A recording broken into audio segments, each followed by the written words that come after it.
Deep work rules for focused success in a destructive world. बहुत ही phenomenal book है Karl Newport की, जो 2016 में पब्लिश हुई थी,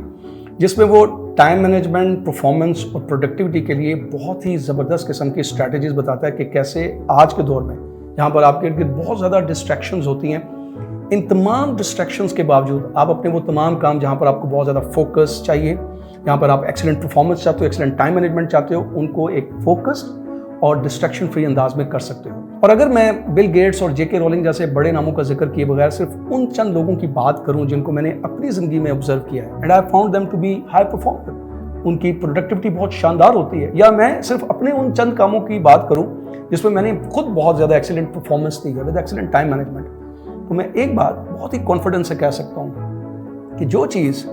हाई परफॉर्मर्स को दूसरे लोगों से सेपरेट करती है वो है उनकी एक ability, the ability to concentrate and focus.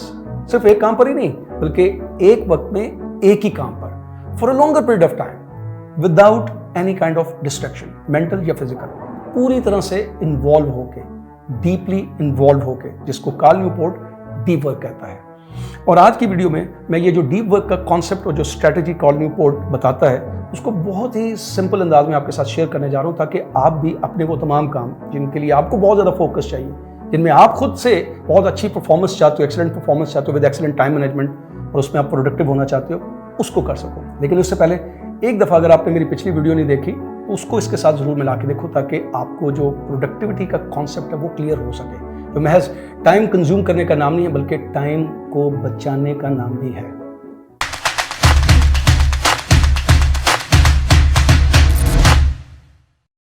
जब मैं इस किस्म की किताबें पढ़ता हूँ या इस किस्म के कॉन्सेप्ट पढ़ता हूँ तो मैं एक चीज़ बहुत सोचता हूँ कि इनमें से बहुत सारी जो चीज़ें हैं वो बिल्कुल भी नई नहीं होती। ये कम से कम इतनी सिंपल ज़रूर होती है कि अगर हम इन सिंपल चीज़ों को अपनी ज़िंदगी में समझदारी के साथ अप्लाई करें अपने बेनिफिट के लिए, तो हम अपनी ज़िंदगी के अंदर बहुत सी चीज़ों को, बहुत से कामों को अपने लिए आसान बना सकते हैं। मिसाल के तौर पर कार्ल न्यूपोर्ट जिन 4 वर्किंग फिलॉसफीज़ का जिक्र करता है, ज़रूरी नहीं है उनमें से कोई आपके लिए नहीं हो सकता है आपने अपनी ज़िंदगी में उसको ऑब्जर्व किया हो, खुद अपनी ज़िंदगी में अप्लाई किया हो।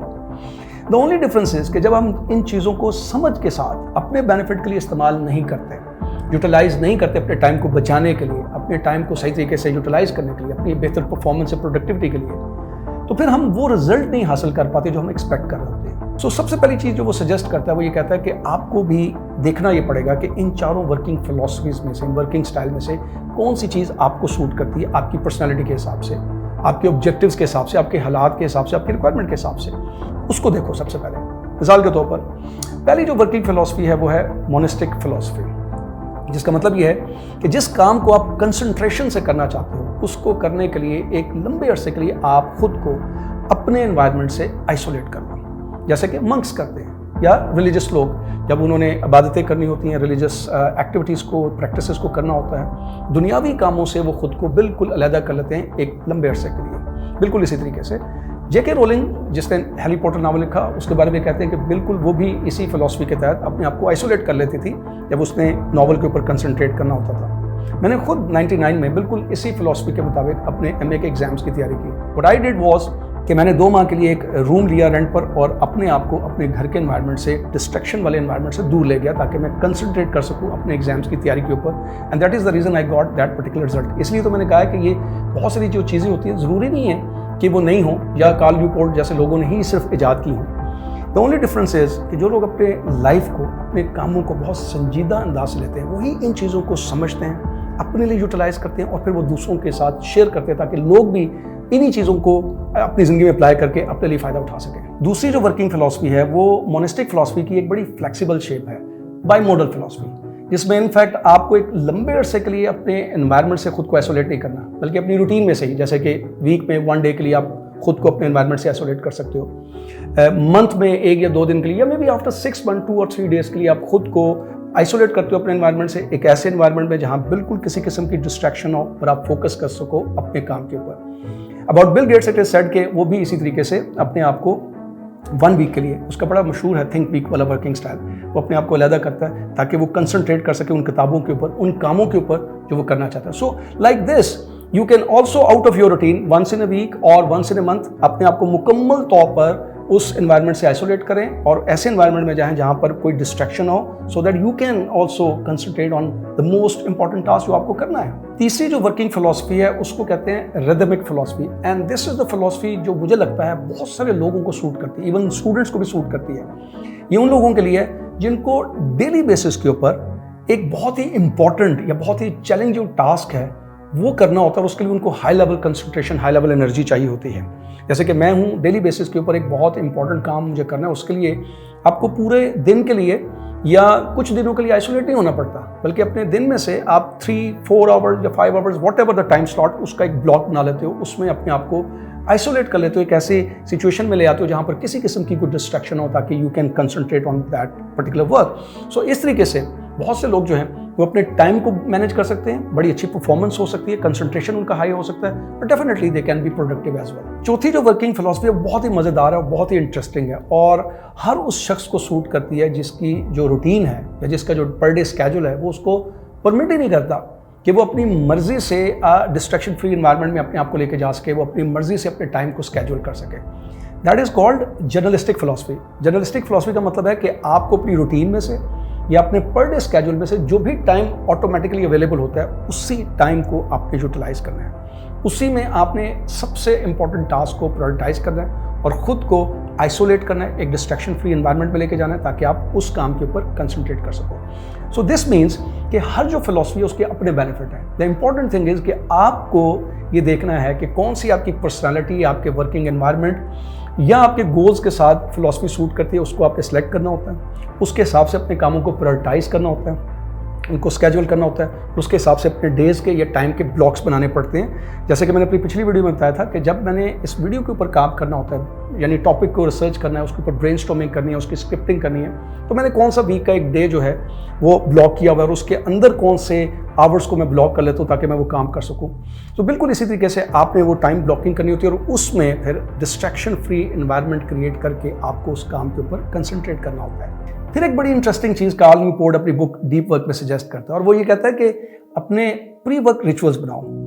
प्री वर्क रिचुअल्स का मतलब ये है कि ऐसी छोटी छोटी एक्टिविटीज़, छोटे छोटे काम जो बेसिकली आपके ब्रेन को ये सिग्नल देते हैं कि अब जो टाइम है ना वो आपके काम करने का है, फोकस करने का, कंसंट्रेट करने का है। यानी it's like a warm up session जिसमें आप अपने ब्रेन को ये जब सिग्नल देते हैं कि अब मेरा कंसंट्रेशन का टाइम है, तो डिस्पाइट द फैक्ट कि आपके एनवायरनमेंट में जो फिजिकल डिस्ट्रैक्शन नहीं है,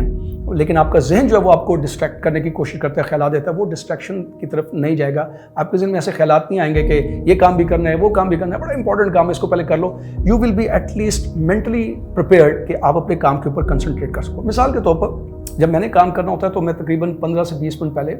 बैठ जाता हूँ और विजुअलाइज करता हूँ कि मैं ये काम कर रहा हूँ, इस काम में मुझसे कौन सी गलती हो रही है, उस गलती को कैसे ठीक कर रहा हूँ, कैसे फ्लो में जाते हुए मैं अपने काम को कंप्लीट कर रहा हूँ। इससे मेरे ब्रेन को एक सिग्नल जाता है, यानी मैं एक ऐसी स्टेट ऑफ माइंड में चला जाता हूँ, एक ऐसे मोड में चला जाता हूँ जब मेरा माइंड जो है वो कंसंट्रेट करने के लिए बिल्कुल तैयार होता है। ये समटाइम ये भी होता है कि मैं अपने वर्क स्टेशन को इस अंदाज से अरेंज करता हूँ और दूर बैठ कर उसको देखता हूँ ताकि मेरे दिमाग में ये सिग्नल्स जाएँ, ये मुझे फीलिंग्स आएँ कि अब मेरे ये कंसंट्रेशन का टाइम है और मुझे कोई और चीज़ खुद से नहीं सोचनी, यानी मैं अपने दिमाग को भी कमांड दे रहा हूँ कि मुझे नहीं सोचना बल्कि मुझे उस काम के ऊपर कंसंट्रेट करना है। So you can make any type of rituals, it could be music. ये हो सकता है कि आप काम करने से पहले चाय का कप तैयार करते हो खुद से ताकि मैं चाय पीऊँ और अपने ब्रेन को ये सिग्नल जाए कि अब आप काम करने के लिए जा रहे हो। So you can make any kind of these rituals which will be very much productive. होता ही है